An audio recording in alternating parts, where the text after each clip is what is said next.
So I think there's a very strong role there for creative approaches generally, film, video, board games. I think using different methods, different methodological approaches, even if they're a bit wacky, and thinking about different sources, graffiti for example, a whole range of things that you can read different environments with, may mean that you actually sophisticate your research questions, and you might go down tracks that you may have never thought of before.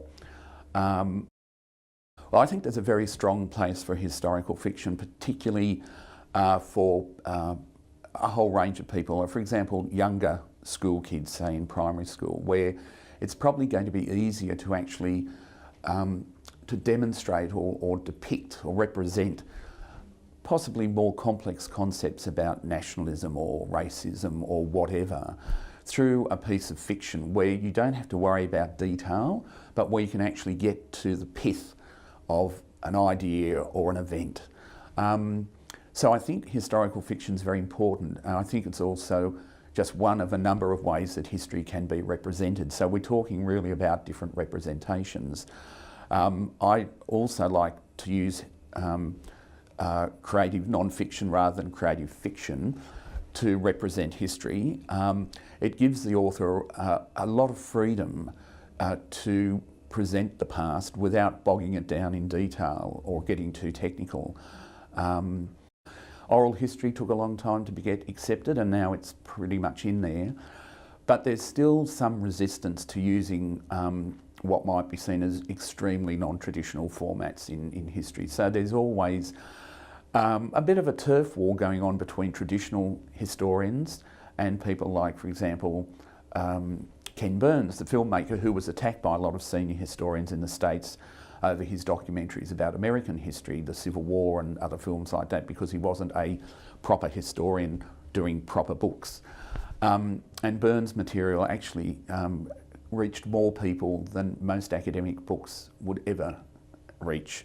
And he had a major impact on American historical consciousness and the consciousness of other nations about American history. The same thing when Robert Hughes' book, The Fatal Shore, came out. It was criticised very heavily by historians, traditional historians that saw themselves as being the keepers of the true word.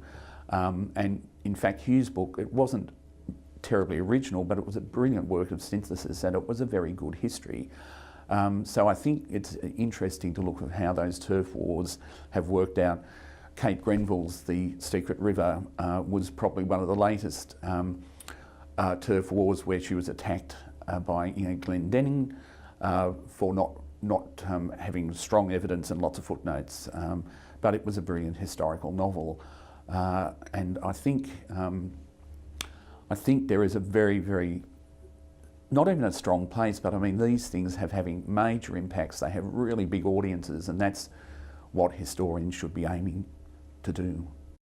I think serendipity is an incredibly important methodology in history. You can, I think, be too systematic and too focused, and too narrow in the way you approach a topic, and it could enhance your outcomes, your research outcomes, by trying to think laterally and use different approaches and methods.